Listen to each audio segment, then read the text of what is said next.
Hello everyone, this is Ashley Tucker. Thank you for joining me today. For today's video, I wanted to show you how to make some simple thank you cards that you could make a whole bunch of at the same time in a very short amount of time. One of the things I always like to do when I'm trying to save time and make a design more simple is I pull out my patterned paper. If you're anything like me, you hoard this stuff. I'm a little bit obsessed with 6x6 pattern paper. I have a whole bin full of it. Alright, so I picked out a bunch of different papers that I really liked, kind of going for an autumn color theme, and then I came up with a basic design for a card.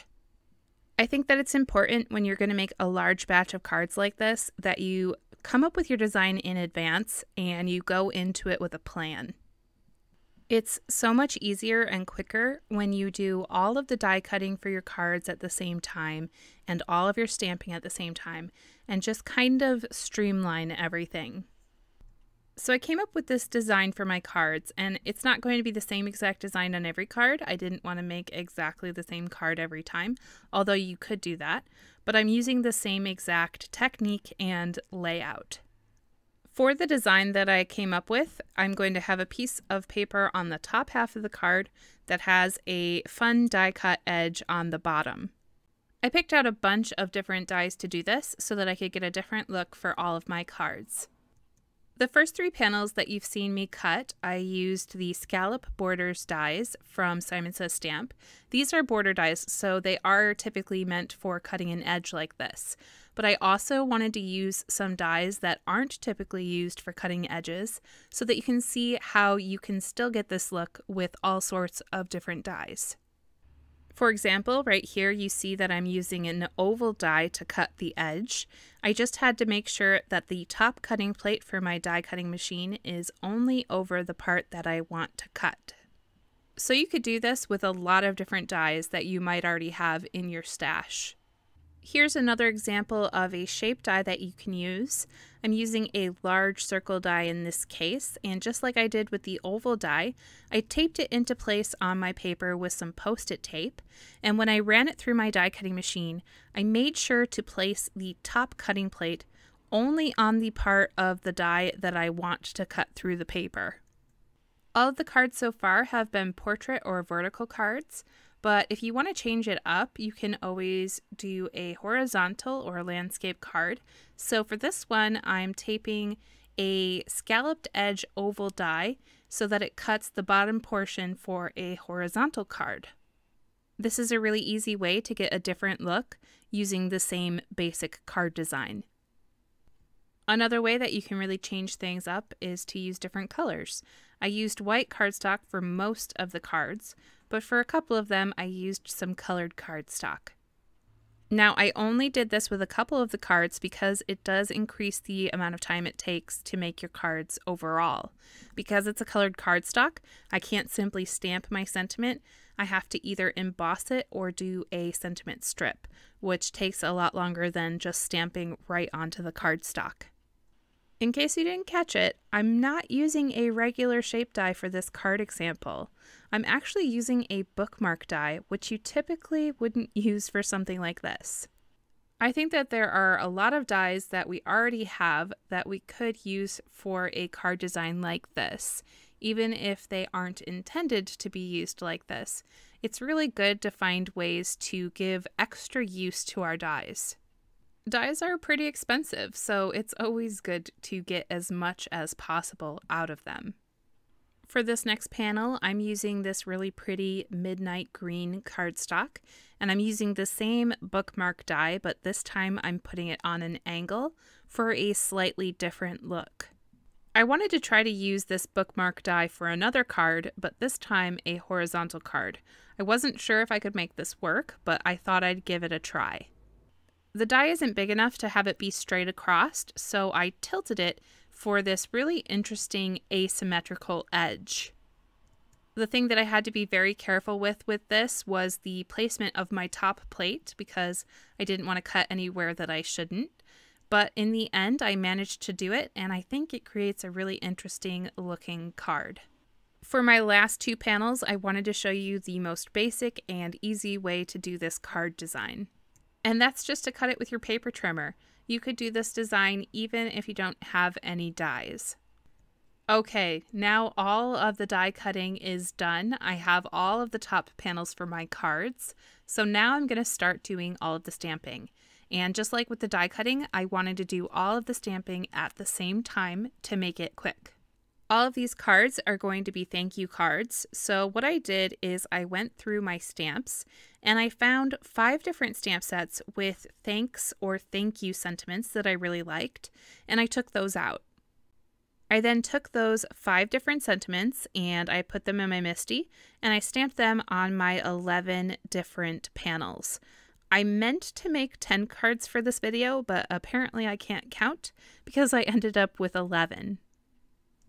For each of the 5 different sentiments, I stamped them on a few of the different panels. For example, for this one, I believe I stamped it on 2 or 3 different panels. And I didn't move the sentiment in my MISTI, so I stamped it in the same exact spot on each of those panels. The ink that I'm using for these sentiments is VersaFine Onyx Black ink, which is a really great ink for sentiments. I love how crisp it is and how black it is, but it is a pigment ink, so it takes a while to dry. You want to be very careful not to smudge the sentiment while it's drying. Once all of the white cardstock had the sentiments on it, I'm moving on to the colored cardstock, and for these I'm using Versamark ink to do some embossing. I made sure to go over these panels with a powder tool so that none of this powder will stick to where I don't want it to stick, and then I embossed it with a white embossing powder. As you can see, these do take a little bit longer to do. It's not a whole lot longer, but when you're making this many cards, a little bit of time adds up. But I do think it was worth it to do these and have them as examples of different ways that you could do this design. I thought that the cards would be a little bit too empty with just the one sentiment, so I decided to take a second smaller sentiment and add that to each of the panels. I grabbed these smaller sentiments from the same stamp sets that I grabbed the larger ones from. To make stamping these smaller sentiments easier, I used the same smaller sentiment with all of the larger sentiments that were the same. So for this one right here that says thank you in that curly font, I'm using the same smaller sentiment on all of the cards that have that curly font. And because I stamped all of those larger sentiments in the same spot, I can very easily stamp the smaller sentiment in the same spot on each of the different panels. For the first few panels that I stamped the smaller sentiment on, I used a dark brown ink. I thought that it would look better if it had a different color ink, but I quickly realized that I didn't like that as much, so I stamped the rest of them with the VersaFine ink, and I liked that a lot more. If I were to recreate these again, I would stamp them all with the VersaFine ink. To finish up all of the stamping, I took one of the smaller sentiments and I stamped it twice onto some regular cardstock. I'm going to cut these down into strips for my colored cardstock cards. The next step for all of these cards was to add the pattern paper that I picked out to some card bases. Now I'm putting this pattern paper along the bottom edge because the other panel is going to go on the top. I created 11 card bases that are A2 size, and then I cut down each of my pieces of pattern paper to fit onto those A2 card bases on the bottom edge, and I adhered them using my ATG tape runner. And of course, I took all of the scraps from my pattern paper and I threw them right back into my stash because, like I said, I hoard this stuff. Once I had all of that pattern paper adhered, I added foam tape behind all of the panels that are going on the top, and then I very carefully lined those up and adhered them. You don't have to use foam tape for this. You could just adhere it down to the card with some liquid adhesive or a tape runner, but I really think that the dimension adds something to the overall design. Here are those 2 sentiment strips that I cut out before. I'm adding foam tape to the back of those and I'm popping them up right underneath the larger sentiments. The last step for these cards is to add some embellishments. You could use some sequins for this, but I decided to use these enamel heart stickers, which are really nice and quick to place, and I also think that they are really cute. I always keep my stash of these little heart stickers well stocked because I love them. I use them on cards all the time. If you're interested in getting some of these or any of the products that I used, I will have a list down below in the description of all of the products that I used with links. Now, one of the stamp sets that I used is pretty old and no longer available, but I think that's a really great thing about this card design that I showed you is I think that you can really take this and make it your own with the products that you already have. Here's a look at all 11 of the cards that I made. Now, you can keep these cards in your stash for whenever you need a thank you card and you just have a good amount stockpiled, or you can do what I do with cards like this and gift them to people. I like to create little gift sets for people in my family. They like to have cards on hand for whenever they need them, and I've got a ton of cards, so I don't need all of them for me, so I think that a really good thing to do is to give them to other people so that then they can give them to other people. So I'm going to do 2 sets here. I'm going to do a set of 5 and a set of 6 because I accidentally made 11 cards. I combined these sets with enough envelopes for each of the cards, and then I tied them together with some twine. You can definitely do larger sets as well. I've actually done sets of 10 before, and those worked out just as fine as these. One good tip that I have for when you're tying these up is to use your tweezers to hold the twine in place when you're tying your bow. It makes it so much easier.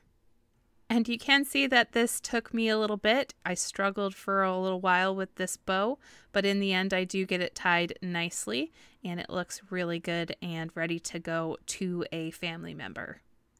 I think that sometimes as card makers, we don't realize that we can give blank cards to people as gifts and that is a good gift. I know that when I first started doing it, I thought it might be a little bit weird or that people might not want them. But the response that I've had over the years has been overwhelmingly positive. So I would encourage you, if you have a lot of cards in your stash that you don't know what to do with, or if you want to do just a small, nice gift for somebody, try to give them a gift of a pack of cards and just see how they respond to it. And maybe it's something that you'll find yourself doing more often. Thank you so much for joining me today. I hope you have a wonderful day today, and I'll see you next time.